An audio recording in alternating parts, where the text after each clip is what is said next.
Animal welfare and handling, we're going to get into part 2, which is handling livestock, and this begins actually chapter 3, From Pasture to Pen. So an introduction to this chapter is we know a little bit about animal behavior so far and talked about genetics, but when you get animal behavior on rangeland, pasture, or in a pen, that's going to be regulated by the instincts of that animal as well as any learned responses to their surroundings. So all species of grazing animals, regardless of their genetic makeup, which we talked about in chapter 2, are born with natural behaviors. Through generations, that the behavior that they have of these livestock and their wild counterparts has evolved for them to avoid predators. For example, they tend to graze together to make it more difficult for a predator to single out just one. They will also turn and face that predator, whether it's perceived or real, who is outside of their personal safety zone in any direction. So this trait that they have is the hardwired predator avoidance is what naturalists call instincts. So now modern animal behaviorists call it a fixed action pattern. We can actually use these traits of an animal that they have naturally, the animal avoidance of predators, to gather and move livestock very successfully. So your instinctive predator avoidance pattern, some instinctual behavioral patterns are very rigid and basically restrained to change, again, because they don't want to, whereas others can be modified by experience and learning. So basically, that means some behavior patterns not going to change no matter what you do. Others, we can change them through experience, through teaching. So a sexually mature bull will always respond to a cow in heat by extending his upper lip, an action known as flamen, in response. This is an example of a fixed action pattern performed the same way every time regardless of experience. A sow in the wild or on a farm would build a nest for babies, maybe twigs, something else, maybe digging a hole in the ground. By the second time, it might be more elaborate. They get more experience. So this is a behavior that might be modified by learning experience. So your grazing animals are going to naturally employ 5 basic instinctual behavior patterns to avoid predators, and they would include herd formation, your facing in your flight zone, the point of balance, milling, and circling. So an animal handler that understands intimately these behaviors should be able to gather and drive most any grazing animal herd. So first is that herd or flock formation. Animals that live in herds or flocks will stand a better chance of survival, especially if they're prey animals. So some animals can graze while the others are on the lookout for potential threats and predators and can alarm the entire group. Antelope will flash the white under their tails when they see a predator. Cattle and sheep will alert each other with movement. Basically, if you have a group living, basically ensures constant vigilance, and safety comes from large numbers. So again, as long as they have that group that is some constantly eating, some constantly watching, as long as they always are paying attention, that will hopefully allow them to not become a prey of a predator. If you look at native herds of bison that roam freely on the Great Plains, basically one area intensely, then they moved on. So they would stay, graze, nothing left, move on to another area. So they would stay in that group or herd together instead of being spread out. So since there was a lot of predators around, they grazed in a tighter bunch and thus mowed the grasses down. Modern rotational grazing is very similar to this, where you stock in a smaller area for an intense amount of time and then you move on to an additional pasture or set. So number 2 was the facing predators in the flight zone. When you maintain a certain distance from a threat, it gives an animal a head start if they're pursued by a predator. So if this animal's flight zone is penetrated, even though enough that they can't tolerate it, they're going to move away. So when an animal sees a predator, again, they're going to first turn and face it. This is a hardwired behavior, but the flight distance is affected by experience, meaning how close do they have to get for them to flee. So they're going to monitor that predator's distance and determine when is the right time to avoid them and get away. Kind of same thing when you get into humans. All animals want to see where the handler is located when they are being moved. So animals are very sensitive to body posture. They're going to know the difference between being stalked and something just walking by, like a lion. They're going to know if they're going to be stalked. So the same thing happens for human handlers. So posture and how that is, they can basically determine if it's a threat or not. Once the animal learns to trust a handler, they have a tendency to turn and face them, but then that's relaxed, as well as their fight zone, which means you can penetrate closer to that animal without making them turn away. So they're also going to be more willing or become more willing to walk away in a straight line as opposed to a zigzag where they can always see you. We also get to the point of balance. So point of balance is basically right at the shoulder, just behind the eye area. So if a predator crosses the point of balance, which is located at the shoulder or just behind the eyes, then the animals will always run in the opposite direction. Okay, so if you go from the point of balance to the shoulder in front of the shoulder, they're going to go the opposite. If you go behind the shoulder, they're going to go again opposite that, which is front. So again, this is a hardwired innate maneuver that helps the animal dodge a fatal attack on the flank area. They're always going to go the opposite way. So the animal's instinctual response to a handler passing across the point of balance can be used calmly, though, in a manner to actually handle those livestock or to get them to move. When you talk about loose bunching, and you have an area with a predator, the group basically bunched together to make it more difficult for a predator to single out one animal. Livestock that graze in bear country will naturally graze in loose bunches. If it's in an area free of predators, they're going to actually spread out. So loose bunching still together, but maybe not right on top of each other. So livestock typically remain pretty calm in these loose bunches, but when they get in a tight bunch, when they're threatened, they're going to flock together so tightly because that's their main defense. And some will do this almost instantly. I know of seeing a deal that if you know what Watusi animals are, Watusi cattle, they have the huge horns and make longhorns look like, baby nubs on their horns. And they typically will, when they bunch together with a predator, they'll put those horns to the outside. And so anything the predator that wants to get in, they're going to have to deal with those horns first.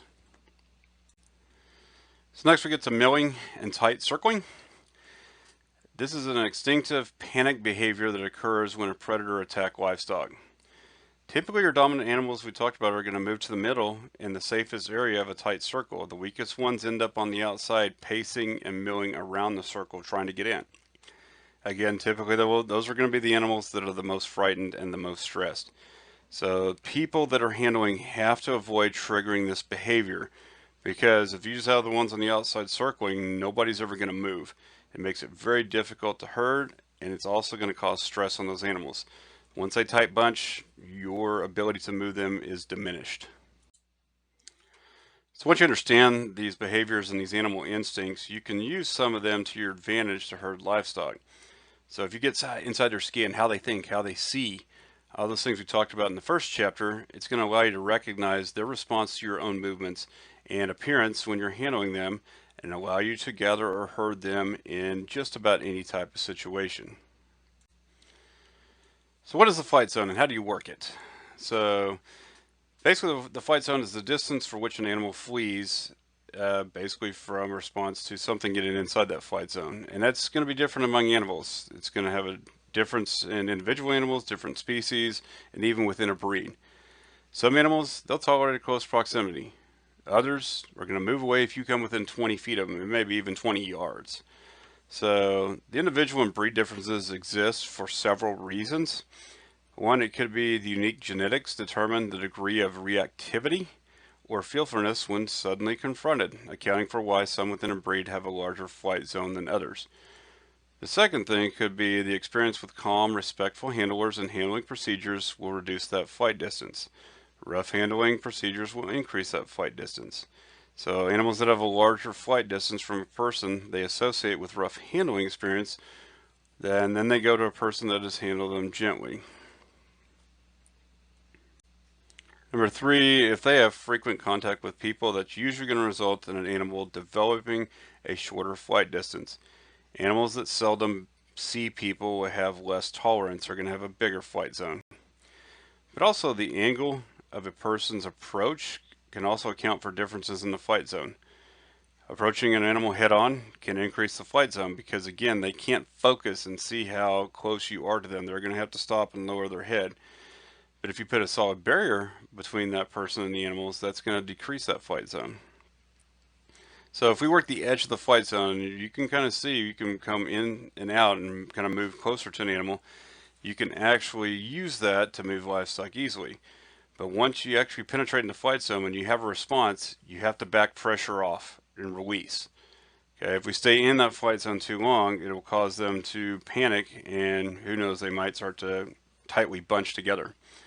So if you have cattle in pasture on a range, they turn and look at you, you're outside of their collective flight zone. Once they turn away and start to go, then you're inside. So being outside the flight zone, again, they're going to turn and basically size you up and see if you're a potential threat. Once you penetrate inside that flight zone, again, they're going to turn their head away from you. Okay. Cattle, sheep, and pigs typically respond in a calmer manner to flight zone penetration. Bison, they're going to tend to break and run when their flight zone is penetrated.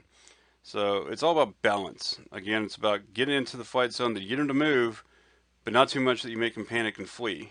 So when you start moving cattle too fast, you back off and put less pressure. When they stop, you come back into the flight zone, put a little more pressure.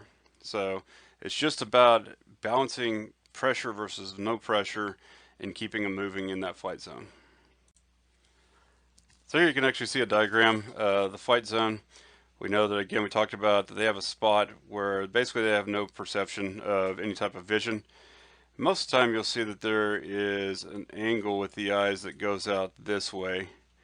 So the further away, yeah, they can actually see you without putting their head down, but the closer you get into that flight zone, their depth perception becomes very, very limited, which you can see here. Talked about the point of balance at the shoulder. If you want to move forward, go behind the point of balance. If you want to move back, go in front of that point of balance. Okay? And so, of course, see this flight zone, this circle on the outside can be extremely large. Or if you have, showing a Holstein here, if you have a Holstein that's used to humans every day, this might be your flight zone, right around her. So it's very dependent on the animal and how used they are with human interaction and handling. So your flight zone distance and size is very relative to fear. When people enter the flight zone, sheep and all other grazing animals will move away. If you have a completely tame animal, it's like a pet cow or a show animal, something like that, maybe a Holstein that's used to humans every day, they're going to have zero flight zone with people and also animals that they recognize because they've learned to trust. So now it's again about using that flight zone and the point of balance. The handler again has to be behind the point of balance and on the edge of the flight zone to move an animal forward. Stay out of the animal's blind spot, which is directly behind them. When a handler is close to the animal, the point of balance is at the shoulder. When you're further away, the point of balance may move forward towards the head, but always behind the eyes. So again, to move a grazing animal forward, you've got to be behind the point of balance at the shoulder. So where people working animals in a chute are sitting there and they're standing in front of the point of balance and they're hitting them with a hot shot. So you're basically from your position saying go back and the hot shot saying go forward. It confuses them. So we got to make sure we're doing things properly in terms of the get movement. If you move in front of the point of balance at the shoulder, that will make the animal turn around and head in the other direction on pasture or go backwards in a chute. So when you want movement, approach just behind the point of balance from a position and move from A to B in that diagram 2 slides previously. So what about a single file line, whether it's in a working chute or going into a slaughterhouse kill floor, something like that? Your single file following is also an instinctive behavior pattern that some grazing animals use when they walk to water or in from grazing to bed down at night. They are normally called when they can basically string out and not be worried about predators. But again, it's their natural following ability. If we use this following behavior, that can help you move cattle down a straight alleyway. When they see another head in front of them, they're inclined to follow and will stick together as long as they are basically more defenseless alone. We can also use loose bunching behavior to gather cattle. So if we're going to start to begin to gather livestock using only the initial stages of being a predator, so stalking, but not attacking behavior. So you mimic the predator by going back and forth on the edge of the collective herd's flight zone. Again, that triggers them to form a loose bunch. Okay? Not a tight bunch, we don't want the tight bunch. So you want to keep them calm and heading in the same direction. So again, once you get into their flight zone, they typically are going to turn away from you and start to form together because they see you as somewhat of a predator. Again, we don't want them bumping each other. That is going to increase stress. They might actually start to run and basically spread out.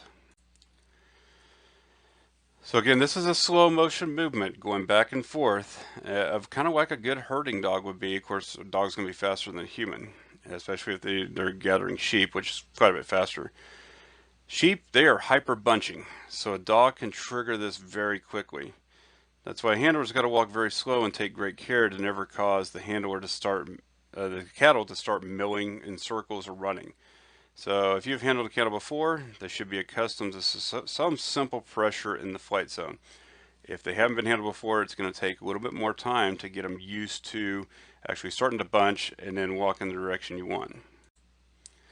So understanding not only that individual animals have a flight zone, but a collective group of animals, a herd or a flock, is going to have a collective flight zone. So understanding that it's going to depend on the size of the herd, their interaction with people, and then whatever factors might influence temperament like genetics. Once you notice this collective flight zone, you can adjust your movement to better suit the entire group of animals. So we know that genetics tend to make animals more flighty. They're going to have, again, a larger flight zone than those that have calm genetics. So again, if you have an animal with no flight zone, normally like an extremely tame or pet animal, they will tend to basically want to be led instead of being herded. So understanding all of these factors is important. So as mentioned previously, again, it's all about the use of pressure and then releasing that pressure. So again, put pressure on the flight zone, then back away. Okay, you want to prevent them from moving too quickly and starting to run. So to prevent them from running, never apply continuous pressure.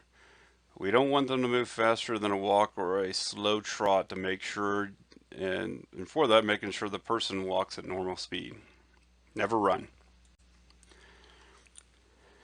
So again, with working to collective point of balance on the animals, a grazing animal moving in a group will position itself just behind the point of balance at the shoulder of the animal in front of it.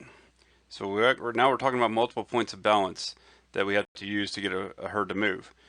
But a person moving inside the collective flight zone in the opposite direction of desired movement will speed up the herd. Okay, a person moving in the same direction just outside the collective flight zone will slow that movement down. So again, we talked about some blind spots. Stay out of those things. Don't stand behind them where they can't see you. It hinders movement. They're going to turn and face you instead of moving forward. So never apply pressure to the flight zone from directly behind the animal. Always come at the side and never from the front either. Bud Williams, if you're watching the videos from Temple, you'll learn about Bud Williams, that he came in and showed her about a technique for getting cattle with just himself, one person, out of a pasture. And so it's known as the Bud Williams magic. So the technique was created by him and it's been used on cattle, farmed elk, and reindeer to gather and loose bunch them together. Some people thought that he had some type of magic to do it at first, including Dr. Grandin. He would go into a strange group and gather them pretty quickly. So the big deal is he understood animal behavior and instinct, and so that made the process work quite easily. So when you're applying the gathering and bunching principles of animal handling, first, a majority of the herd must be loosely bunched before you start to actually move them or herd them. So again, it's about getting them together first. We don't want to start moving them when they're not bunched, okay? So basically you got to get their attention. After a group first looks at you, apply pressure to get them to loosely bunch. Too much pressure, they're going to scatter. This is probably the most time consuming part. It might take anywhere from 5 to 20 minutes to form that loose bunch. But the right amount of light pressure on the outside of the flight zone will make the animals group loosely without making the leaders move forward. So the pattern of movement basically is made by handlers like the windshield wiper, with the arc of the movement being no more than a quarter circle. The other thing you don't want to do is you do not want to circle too far around the herd. If you have a confined space, that's going to require a smaller arc, while a large pasture is going to require a larger arc. So you can get your exercise in on a pasture. Some people kind of use a straight zigzag pattern. Others will use a perpendicular movement to the direction desired for the herd to go, but not circle around the herd. So basically it's about continuously moving back and forth because you might stop in an animal's blind spot. That's going to make them stop, going to make them look at you. So if you want to keep them moving, it's about continuous movement. So again, it's important to take your time with gathering and bunching. It might take 6 to 20 a wide back and forth movements to get them to loose bunch. On a wedge pecker, you may make several bunches before you get the entire group together. So you can kind of give the rear animals kind of a predatory look and get them to move. You stand straight and tall, look right at them, walk your eyes into theirs. So the other thing is never worry about stragglers. They're going to, again, with the inclination of the natural instinct to want to follow, they typically are going to be attracted to the rest of the herd as they move and start to loose bunch weed together. So again, leave those stragglers alone or a single animal by itself. Again, being that they're going to be scared of being by themselves, they're not going to want to stay alone for a long period of time. And they're typically going to be attracted by and seek out the safety of that moving herd.